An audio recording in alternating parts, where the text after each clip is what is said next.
I'm Catherine Reyes, and today I'm going to talk about gender segregation at the workplace.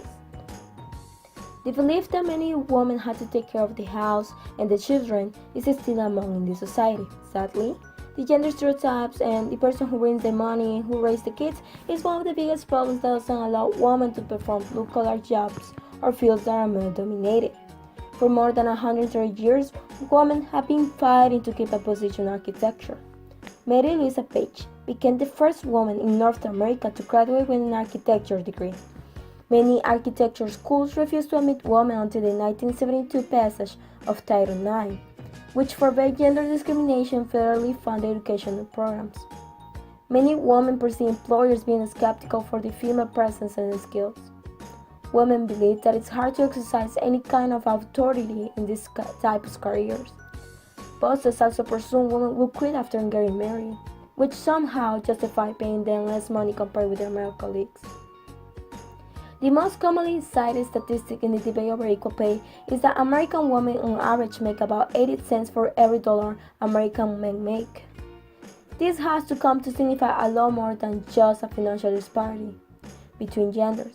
These days, it also connotes inequity in the workplace, the motherhood penalty, gender-based discrimination, a more limited path to top pay and leadership positions. It encapsulates all the difficulties of being a working woman. In fact, the issue is even more complicated than it lets on. A common rebuttal to the 80 cents figure is that when controlling for the career choices that men and women each tend to make, the pay disparity shrinks. In other words, men and women are being paid differently for doing different work. This concept, economists call it gender-based occupational segregation. It's something that researchers identify as a contributing factor to pay disparities as early as the 1960s.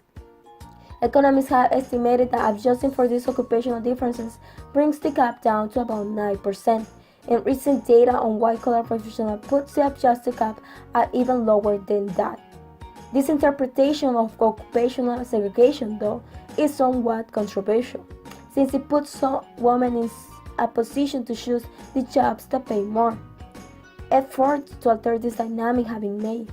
For instance, in STEM fields, where a lack of female representation has resulted in initiatives to get young women interested in science and coding, as well as to create pathways for them to attain those high-paying jobs.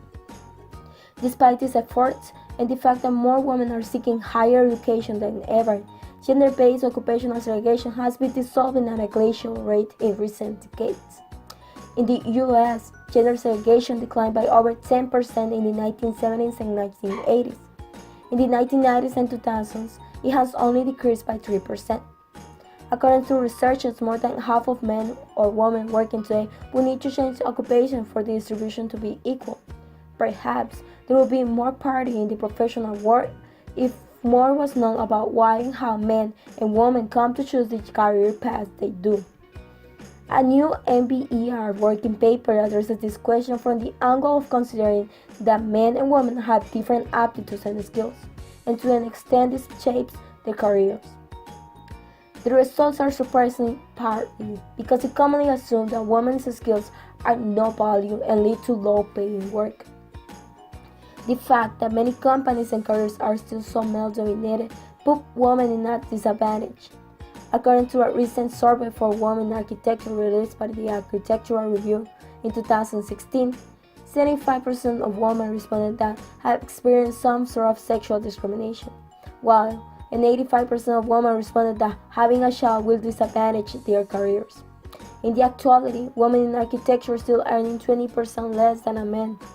According to Why is the World of Architecture So Male-Dominated, in the United States, even though nearly half of architecture schools graduates are women, only 18% of them practice the career.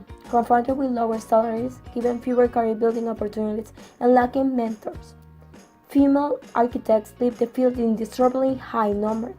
And one of the main reasons women choose to drop out from male-dominated careers is because there is so few representation of women as professors and mentors. If the number of female professors in college for male-dominated careers increases, it is more likely for a woman to stay in these type of careers. It will help to decrease monumentally gender-segregated jobs over time, since more women will be able to graduate from a male-dominated career. created using Powtoon.